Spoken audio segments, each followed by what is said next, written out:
So you've hit some kind of great growth here from what you're saying, 50% year over year. Why the decision to kind of bootstrap, and what was kind of the thought process behind, you built this from scratch and then, started getting traction, you went full time. Why not at that point look for outside capital for, kind of fueling that growth and, hiring that team you needed to really accelerate it? Sure, yeah. So I think some of that comes back to the history with Germium and then Lightbox, right? And so with Germium, we raised a very small amount of seed funding, but it sort of ran out after 6 months. And then we're like, well, hey, we're stuck. We've got to go find contracting gigs, got to do something else.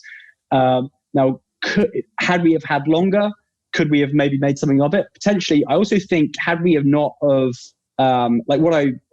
one thing I've done with IP Info is not say, hey, I've got this new idea. I'm going to spend 6 months and see if we can make it successful or not. And then if not, got to go do something else. It's very organically like layering on top of each other, right? And so that way there's sort of like infinite runway, right? And the expectations can change as it evolves. There's no sort of like time boxing of like, okay, we've got, let's raise some money. We've got 12 months to get to the traction level to here. Otherwise, we've got to sell it or close it down or something. It's like, we may say, hey, we want to get to here, ideally in 12 months. If it takes 2 years, fine. If it takes 4 years, fine. If it takes 6 months, great. And so, I think being bootstrapped just gives us full freedom to sort of figure out what the right pace is for us, to figure out, what markets we want to explore, to figure out, basically anything we want to, right? There's no time pressure. Or no external time pressure. There's no, and so we've got complete control of our destiny. And so, I think we probably won't raise ever. I wouldn't rule it out. But I think we're bootstrapped. We're profitable at this point. We're growing at a pace we're happy with. And so, it's not clear to me that an injection of capital is necessarily going to change our trajectory. And so we're kind of pretty happy with how things are. So 50% year over year growth. I mean, that's quite good. I mean, that's very respectable. That's really nice. I mean, if it continues to that, or if you guys find ways to continue to grow it, I mean, there's always pros and cons of raising versus bootstrapping. Any tips or suggestions maybe you could share for those in our audience? Maybe they're looking to bootstrap their next idea, or they're also, contemplating the idea of raising capital, because you've done both. Maybe pros and cons of each, and any other tips for them? Yeah, so I think, the downside to bootstrapping obviously is like it just takes a lot longer, right? This was a side project for many years without me spending much time on it, and so you just have to be, I think, much more patient. But I also think, the bonus is, it just means you have to sort of like plant those seeds earlier.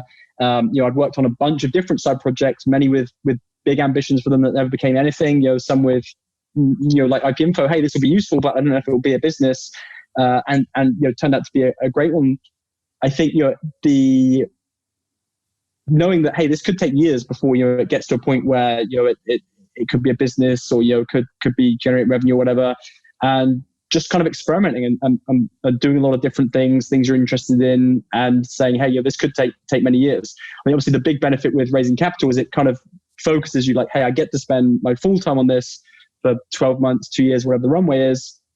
But that could be it. At the end of 2 years, if we've not got certain milestones, you've got certain things, we may have to start again from scratch. And so what I really like about the bootstrap thing is it kind of takes that starting from scratch off the table, right? It's like, well, hey, we may need to, we don't grow as well as we'd hope this year or over the next few years. But like, there's no starting from scratch, right? We just, get to take our time on it, fix things that we think need fixing, and just play for sort of the really long term. Makes sense. Yeah, I guess if you can afford kind of to build this over, committing to it for a long term, then maybe, bootstrap makes sense. But I think a lot of people maybe think I need to go all in on this. They'll bootstrap it themselves, put everything in. Might take longer than you actually think, right? Maybe it always does. Yeah. That's definitely the trade-off, I think, is the sort of the time it takes.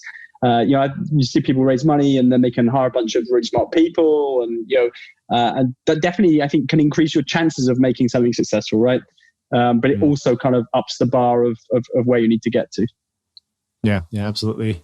So I'd like to chat a little bit more about IP Info itself, the product. How are you guys kind of innovating the product? And tell us, how does your technology stand out from any of the other IP data providers out there right now? Yeah, sure. So initially, I talked about the background of IP Info, right? It was just like, hey, I downloaded some data set, wrapped it in an API. And so initially, that's all we were. Our whole innovation and our differentiator was, hey, if you want IP geolocation data anywhere else, you've either got to download a data set, set it up on a server, or you've got to pay for an expensive, hard-to-use API. And they weren't good options. And I want, hey, let's make a free, really easy-to-use API that's quick and reliable. And so for the first few years, while this was a side project, that's where we innovated. That's where we kind of got our foothold and where we got all our initial growth. But then it was becoming clear that we would get feedback from people saying, "But hey, your data, you're saying I'm in San Francisco, but really I'm down in San Jose. Can you fix this data for me?" And initially I'm like, "Hey, this isn't our data, right? We just downloaded it. We're an API provider. If you want to fix the data, you can kind of go upstream." But this happened again and again and again. It's like, oh, that's interesting. Actually, there's an opportunity to fix the data, and we're getting feedback about where some gaps are in the data.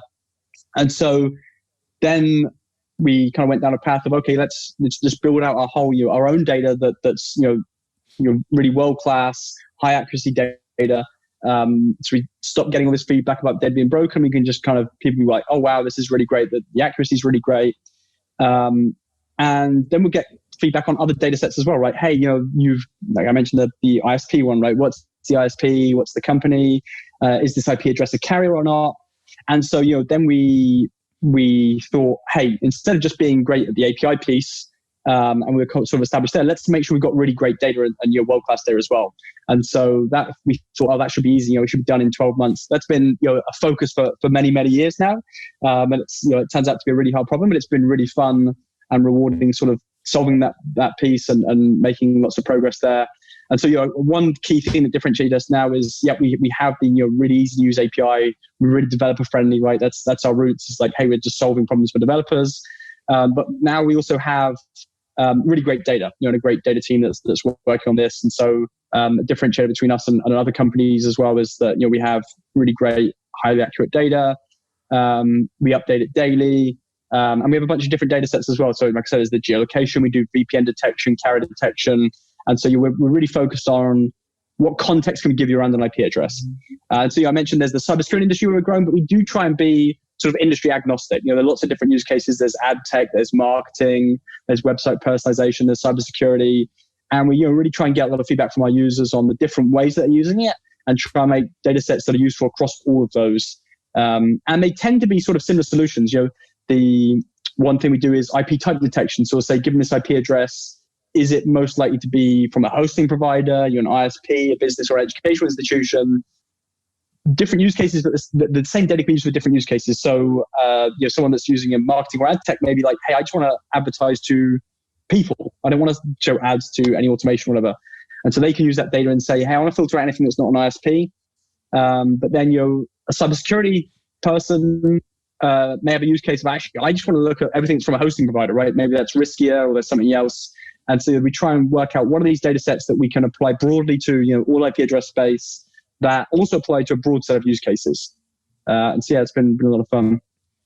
And kind of just going specific on those different data sets, and you say you create a kind of world-class data that's updated daily, kind of use cases specifically for, say, SaaS founders listening in.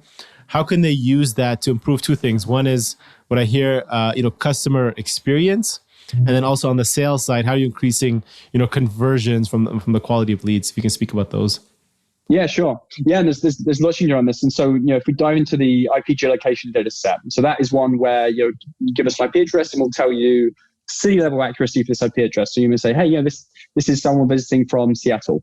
And so depending on your business and what you're doing, there are a bunch of different personalizations you could do with that. One could be a user experience improvement. So if there's anywhere, say on your website, that you're asking the user to give you a location, you could kind of bypass that step. And so you could, say you were a travel industry and it was a flight booking app. You could easily say, if I visited the website, it could say, hey, here are the nearest flights from SeaTac Airport, say. If I was in the UK, the website could just say, here are the nearest flights from Heathrow. It'd be great to give the user a way to override that and say, well, actually, I'm actually going to be flying from a different airport, or maybe I'm on a VPN and it looks like I'm in London, but really I'm in Seattle, and so you may want to do something different there.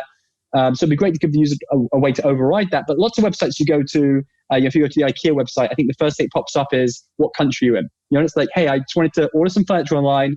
They could use IP geolocation to say, hey, we know this guy's in the US, right? Let's just take him right there, start showing him some furniture.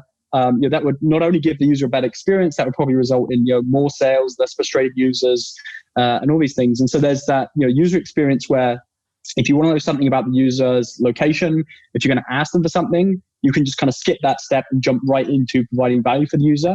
That's one.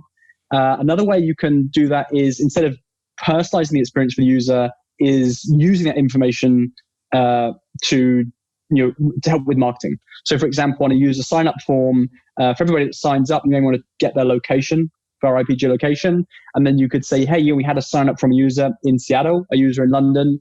And then various different things you could do with that, right? You may want to automatically send emails based on time of day. If you say, hey, it's better for us to land in this person's inbox at 9 a.m. their local time, rather than it be 4 a.m. or whatever, and then they're going to wake up and we're not going to be at the top of the inbox. And so you could use that. We turn the time zone on our API, and you could do something based on that. You could also, maybe post-COVID, when there's in-person events, you may want to email all users in Seattle and say, hey, we're going to have an event. Come meet up with us. You could also inform where you might want to run events. If you notice that you had 50 signups in Seattle last week, but 5 in London, you may say, hey, let's go do more in Seattle, or maybe we need to be doing more in London to kind of increase the number of users there. So lots of different things like that. I mean, even sort of user invisible things. So one could be, say you were a book publisher, or you're an author of a book and you wanted to sell your book. You may want to send the user to Amazon, but it's going to be a bad user experience if someone in London goes to Amazon.com and then they've got to either ship it from the US, or they've got to go switch to the UK. It's a really simple personalization where it's like, hey, come buy my book. And that link just goes to the country specific Amazon, right? And you could just use the country location data there and say, hey, if they're from the UK, let's send to Amazon.co.uk. If they're from the US, let's send to Amazon.com. And maybe there's a default that's, go buy them somewhere else if they're not in either of those countries.